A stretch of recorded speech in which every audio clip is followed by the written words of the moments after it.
Listen, before there was a shot talk culture, before gunmen became garrison folklore, there was one name whispered from Kingston to the hills of Clarendon. That was Vincent Ivanhoe Martin, aka Vigan. My boy was born in 1924, okay? He grew up in the ghettos of West Kingston, West Side, okay? He was known to be rebellious, a little flashy, and never too afraid of confrontation. You know how West Siders get down, you know how we already roll. But by his late teens, he was already wanted for multiple robberies and shootings. But what made him famous was how he moved. Riker was different.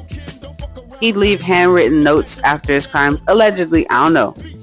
But one said, "The police can't catch me, I'm too fast for them." Another, "I don't rob the poor, I'm fighting for justice."